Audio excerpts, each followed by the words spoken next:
Jesucristo, roca eterna. Segundo libro de Reyes, capítulo 14, versículo 8, nos dice la palabra de Dios así. Entonces Amasías envió mensajeros a Joás, hijo de Joacás, hijo de Jehú, rey de Israel, diciendo: ven para que nos veamos las caras. Amén. Los capítulos 14 al 16 de Segunda de Reyes constituye una de las crónicas más turbulentas de la monarquía hebrea. En este periodo analizamos la decadencia irreversible del reino del norte, Israel, y a las primeras grietas profundas en la fidelidad del reino del sur, Judá. Mientras que en Israel el caos se manifiesta a través de regicidios constantes y la desintegración social, en Judá la crisis es espiritual, culminando en la apostasía de Acaz. Estos capítulos funcionan como un espejo de la condición humana, la tendencia al orgullo en la victoria, la búsqueda de seguridad en alianzas políticas en lugar de la confianza en Dios y la necesidad urgente de un rey perfecto que no falle como los hijos de David. Amén. Alabado sea Dios. Segunda de Reyes, capítulo 14. El reinado de Amasías en Judá y Jeroboam en Israel. Este capítulo presenta un contraste entre la justicia parcial de Judá y la prosperidad material de Israel, pero con decadencia espiritual. El reinado de Amasías, versículos del 1 al 7, nos dice el versículo 1 así. En el año segundo de Joás, hijo de Joacás, rey de Israel, comenzó a reinar Amasías, hijo de Joás, rey de Judá. Amasías comienza con una nota positiva, pero con la salvedad típica del redactor deuteronomista. Hizo lo recto ante los ojos de Jehová, aunque no como David su padre, versículo 3.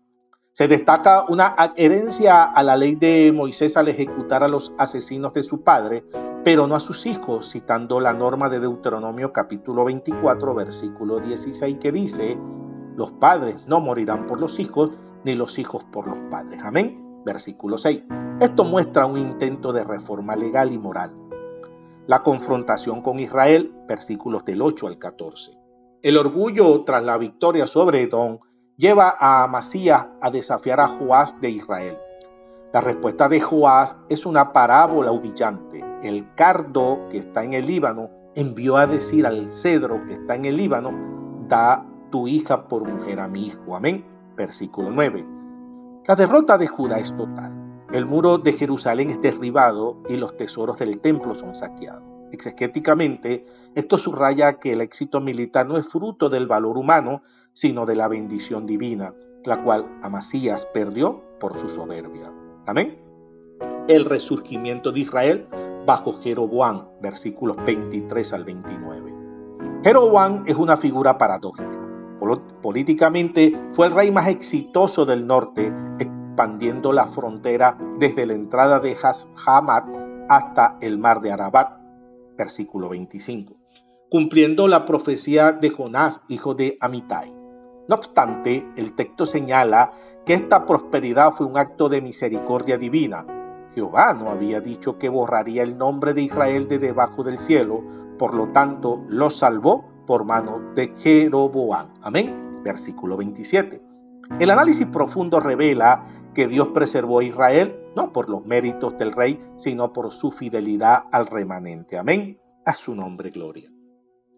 Segunda de Reyes, capítulo 15. Inestabilidad y el juicio del templo. Este capítulo es un catálogo de la fragmentación política en el norte y la enfermedad simbólica en el sur. Azarías, Usía y su lepra, versículo 7. Dice el versículo 1 así. En el año 27 de Jeroboam, rey de Israel, comenzó a reinar Azarías, hijo de Amasías, rey de Judá. Amén. Azarías reina 52 años, versículo 2, e hizo lo recto ante los ojos de Jehová, conforme a todas las cosas que su padre Amasías había hecho. Amén. Versículo 3. Aunque fue un buen rey, Jehová hirió al rey con lepra y estuvo leproso hasta el día de su muerte. Amén. Versículo 5. En Segunda de Crónicas, capítulo 26, versículos 16 al 21, detalla que eso fue por usurpar funciones sacerdotales. Pero aquí en Segunda de Reyes, el énfasis es la persistencia de los lugares altos, según el versículo 4. La lepra del rey simboliza la impureza ritual que aún permanecía en la nación. Amén. El colapso de la dinastía de Jehú, versículos del 8 al 12. Zacarías, el último de la línea de Jehú, es asesinado a los 6 meses, versículo 10. Esto marca el cumplimiento de la palabra de Dios. Tus hijos hasta la 4ª generación se sentará en el trono de Israel. Amén. Versículo 12. A partir de aquí, Israel entra en una espiral de regicidios. Amén. La sucesión sangrienta en Israel, versículos del 13 al 31. Salum reina un mes antes de ser asesinado por Manahén, en el versículo 14. Manahén se destaca por su crueldad extrema. Abrió todas las mujeres que estaban encintas. Amén. Versículo 16. Introdujo a la potencia siria en la política interna, pagando tributo a Pul con dinero extorsionado a los ricos. Dice el versículo 20, 50 ciclos de plata de cada uno. Amén. Y durmió Manahén con sus padres y reinó en su lugar Pecaía, su hijo, según el versículo 22. Amén. Pecaía es asesinado por su capitán Peca en el versículo 25. Peca comienza el exilio parcial.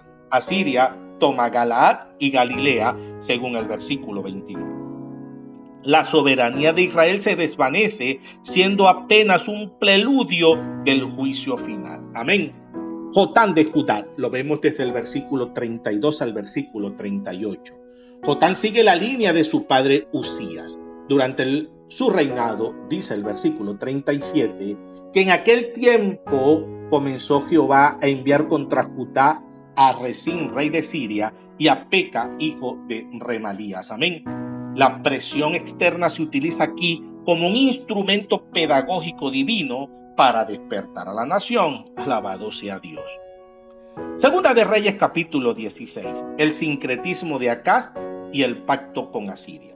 Este capítulo representa uno de los puntos más bajos en la historia de Judá. Acaz abandona la fe de sus padres por completo. La apostasía de Acaz, versículo del 1 al 4. Acaz no solo permite los lugares altos, sino que hizo pasar a su hijo por el fuego según las abominaciones de las naciones. Amén. Versículo 3.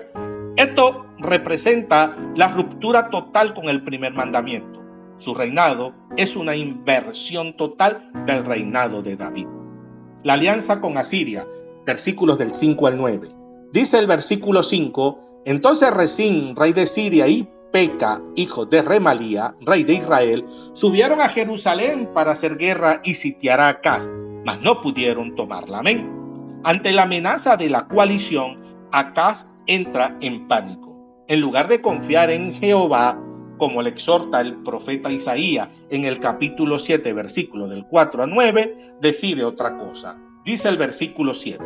Entonces Acaz envió embajadores a Tiglat-Pileser, rey de Asiria, diciendo, yo soy tu siervo y tu hijo. Sube y defiéndeme de mano del rey de Siria y de la mano del rey de Israel, que se han levantado contra mí. Amén. Utiliza además el oro del templo para comprar la protección a Siria, transfiriendo la soberanía de Dios a un emperador pagano. Bendito sea Dios. La alteración del culto, versículos del 10 al 18.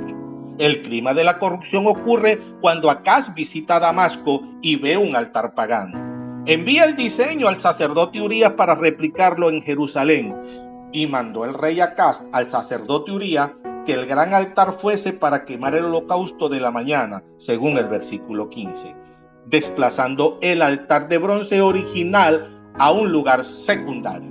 Dice el versículo 16, e hizo el sacerdote Urías conforme a todas las cosas que el rey Acaz le mandó. Amén.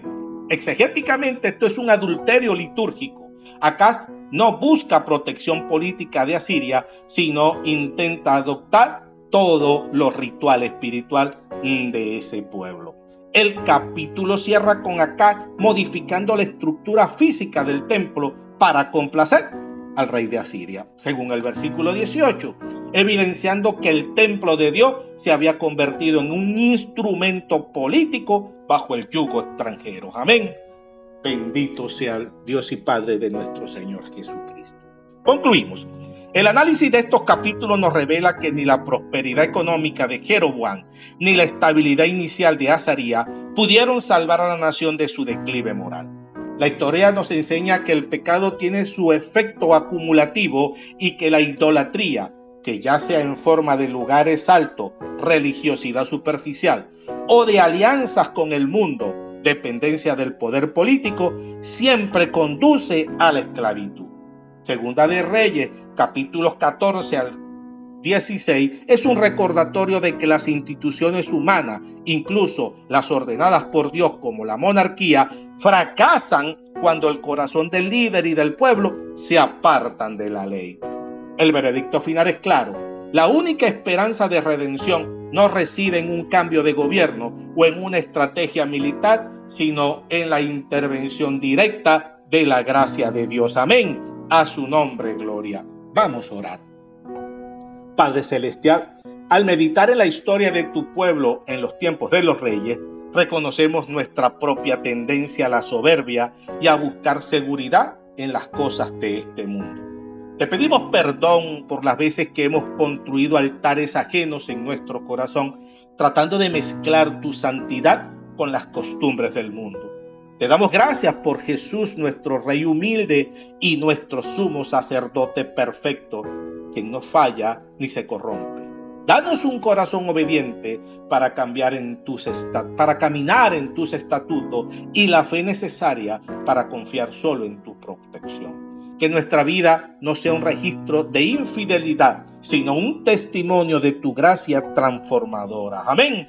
En el nombre de Jesús. Amén, amén y amén. Dios te bendiga, Dios te guarde.